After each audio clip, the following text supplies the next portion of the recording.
Hello again everyone, it is I, Crowley9, and I have with me a guest, once again. But this time, yes. Why don't you introduce yourself, guest? I forget my name, but people call me LateBlt on the internet because, well, I don't know. Why do they call me that? It's kind of a mystery, but I thought it had something to do with virtual potatoes. Oh yeah, the potato simulator. That's true. It comes from potatoes. That's right. And the game we have here is, well, what might it be? It's a circuit, and it's an edge. Oh boy, are we going to do some edging? Could very well be.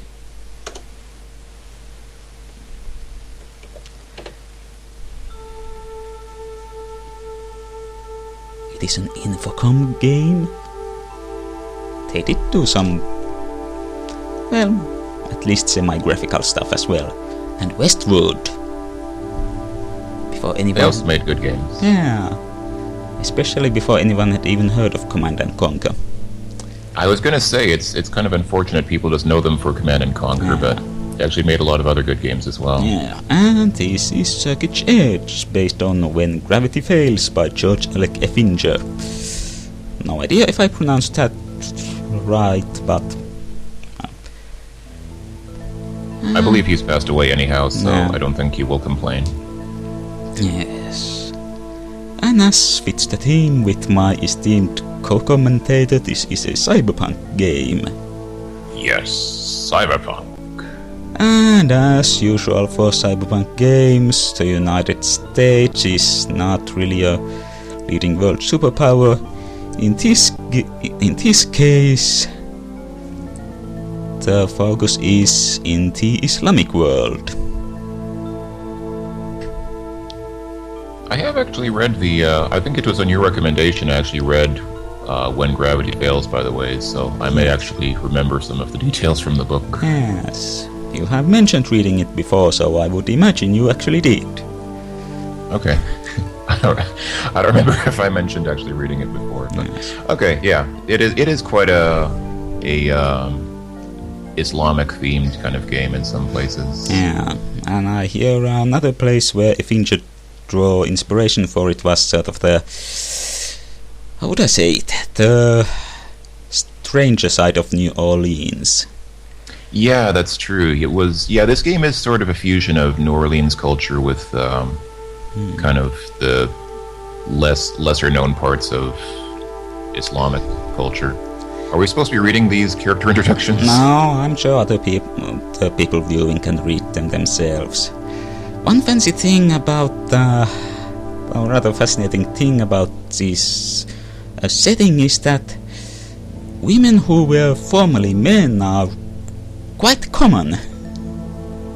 Yeah, sex changes are very common in this world. Now, in the book, which is mainly written from our first-person perspective from Marit Audran, he mentions that those what do I say it, traditional Islamic imams, or how would you call them, they are not quite sure what to make of men who went through a gender change, since at least their version of Islam is very sort of how would I say it, patriarchal.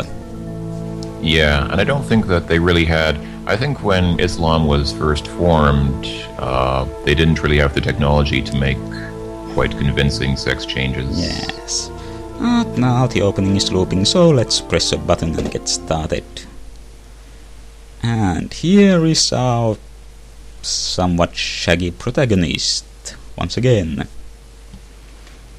And this game actually takes place between When Gravity Fails and the next book in the series.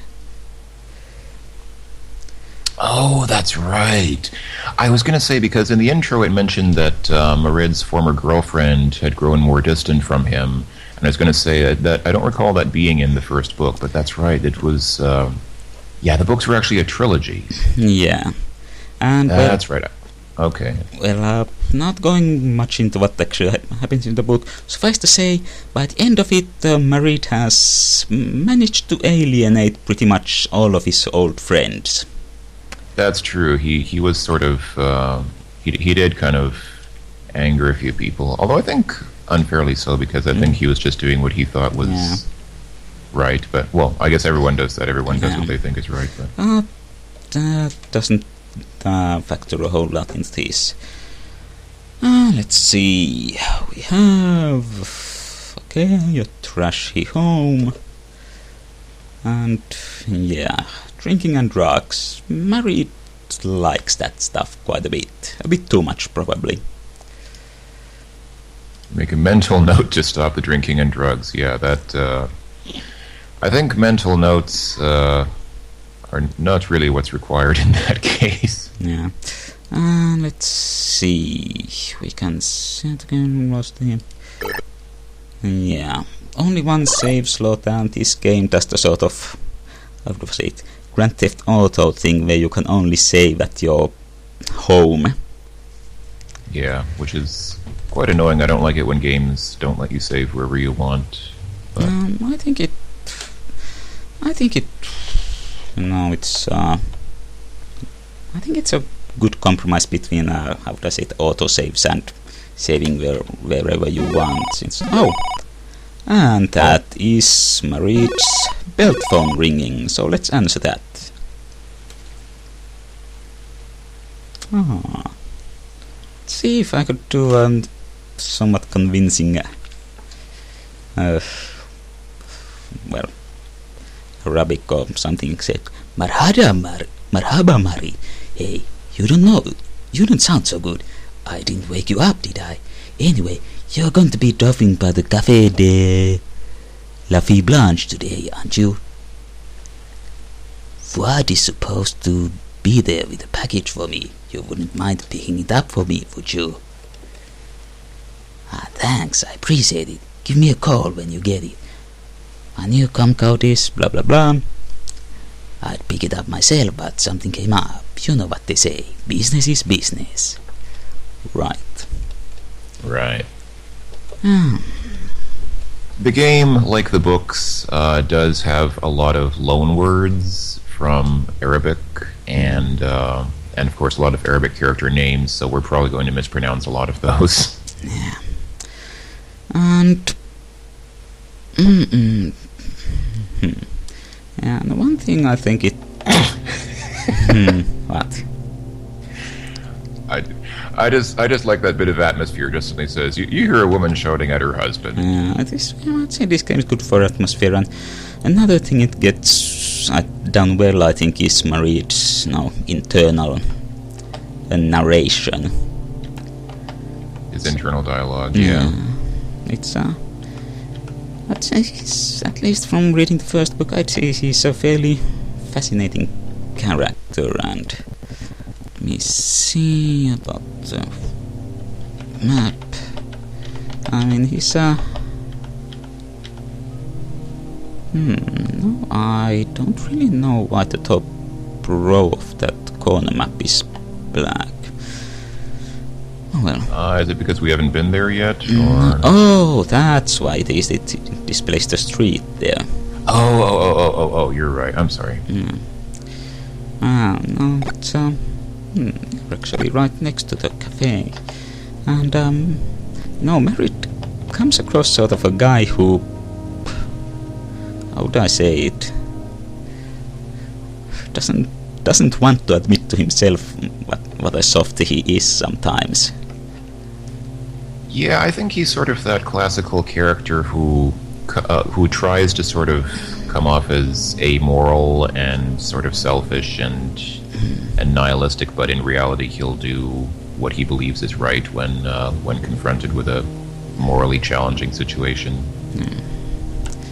And here is the cafe. Jacques, Sayed and Mahmoud, used to hang out. Indeed.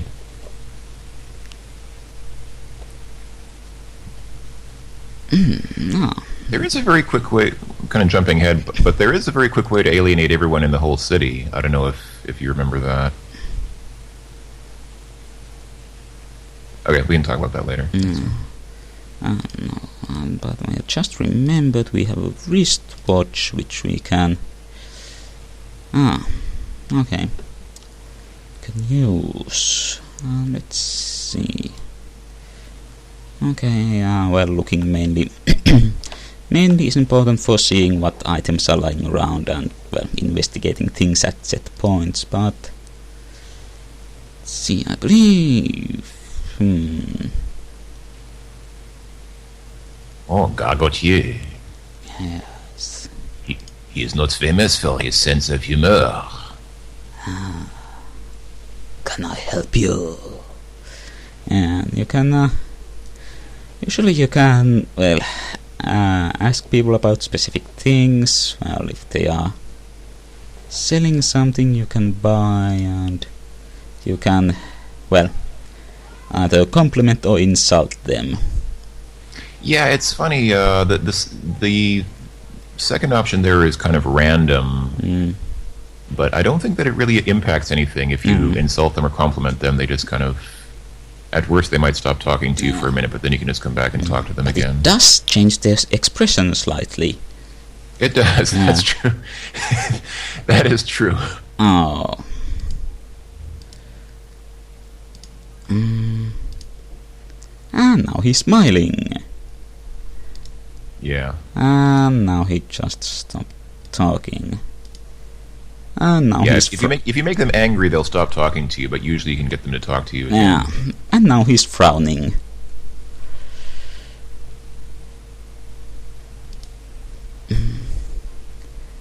Allah rewards hard work. Oh yeah, and for recall events we can, to reminisce about what we are supposed to do.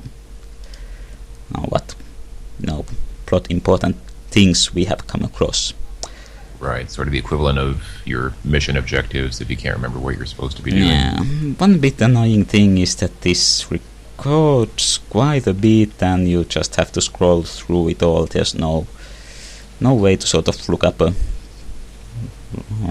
there's no sort of index or anything for this. Yeah, I think this is the kind of game where you need to take good notes if you're playing, because honestly, there is a lot of information in this game. Yeah. And now let's check the conversation. To Jacques. Yeah, strictly heterosexual. That's something that in this setting it doesn't go without saying usually. Yeah, I actually don't know why they do that in this game. They do this for a lot of characters. They say their sexual preferences, even though it really doesn't matter. Like, it doesn't actually factor into the game at all. Where you at, married? Let's see, was this the guy we were supposed to... I don't have any package.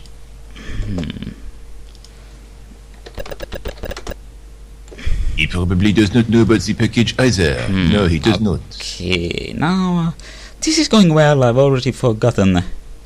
Oh, now I think what's the thing is... Okay, the guy we're supposed to meet is not here, so yeah, now we have to ask after him. Oh, we're supposed to ask about Fuad. Fuad? Yeah, he was here, but he started upsetting some of the girls. They said he was driving the customers away, so I told him to get lost. He muttered something about going to Cherise. How she almost never kicks him out. You might try over there. French accent I can do. Très bien, monsieur. Okay, so...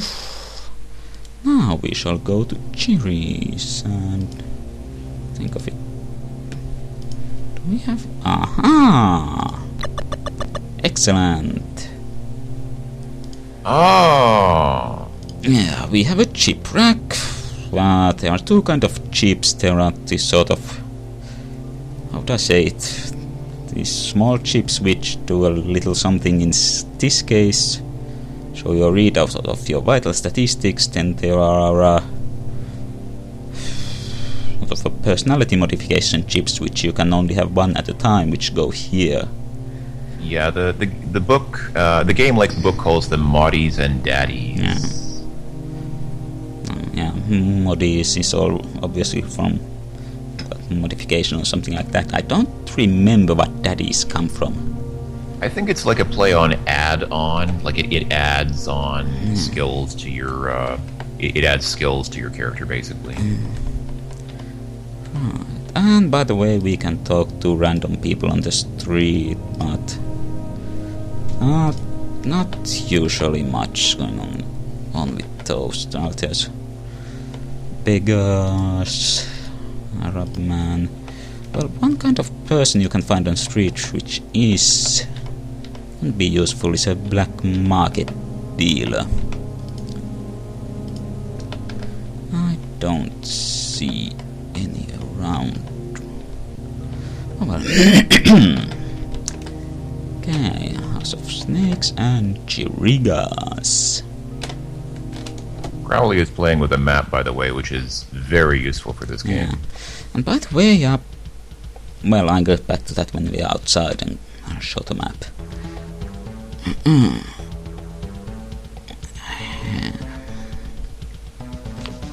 Oh, smells of stale beer, sweat and smoke. Well, sounds like most bars I've been to. It's kind of funny, bars are the same all over the world, even in the Islamic world. Well, there's not so much neon and synth music where I've been to.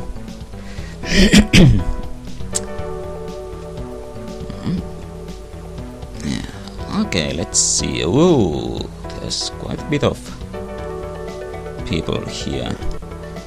Yeah, actually, I think these are probably better places to find these black market dealers than on the streets. Yeah, let's see.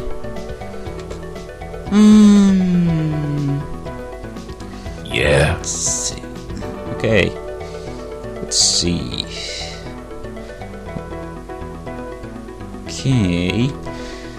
Let's see, these first three are weapons. Obviously all hand-to-hand weapons.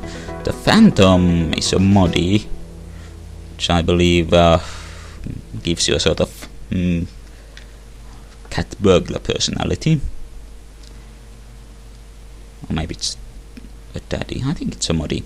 Stamina. I believe that is a moddy, yeah. Stamina plus. That's probably a daddy, and well, it's obvious what it does. Gryphets and RPMs are drugs. It's you know what? We are coming up to 20 minutes soon, so oh yeah, I can only save in chat your apartment. Oh yeah. Well, why not? Okay.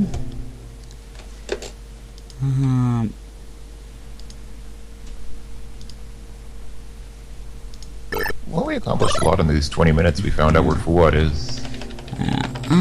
Let's hope the dealer is still here. Yep.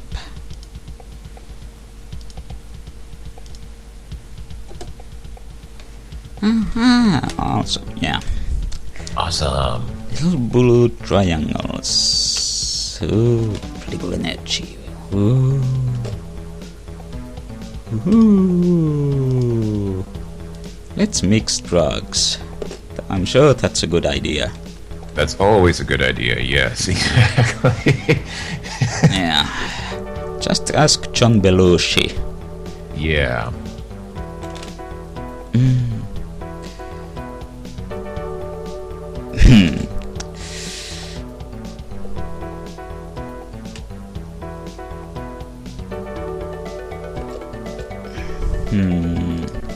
Oh dear, this isn't going well. Yeah, and when you take drugs, you get this glassy-eyed look on Marid. I like how it actually changes his eyes in response to what he takes, yeah. Is there any gameplay function of taking drugs? I never actually used them in the game. I was under the impression that... I don't think so. Well, it didn't appear to have out of statistics any. Let's see. Yeah, I mean, in theory, you think. Whoa. What? Okay. I don't know what that's. Did it give some message about something, or was it just introducing the apartment? I don't know. Hey, you would think that there would be some kind of stats boost, at least like a temporary one, for taking drugs, but it doesn't seem to do anything. Okay, well, here's one thing taking drugs does. You get a visit from a couple of strong arms from the local crime boss. Ah, Papa is the he's like the godfather of this region.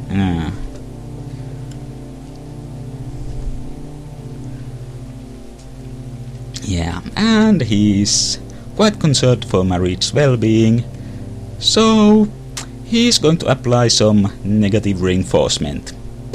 Cannot have you investigating while you're under such negative... Investigating what? We're not even investigating anything. Habib or Labib strike.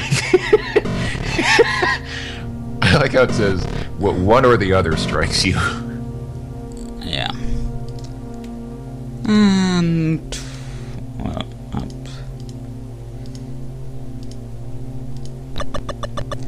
Yeah. They beat Marit near death, and, well, when you get badly hurt, this is what you look like. Well, after that lesson in why you shouldn't take drugs, we'll be back in the next video, probably right back at Chiri's. Inshallah.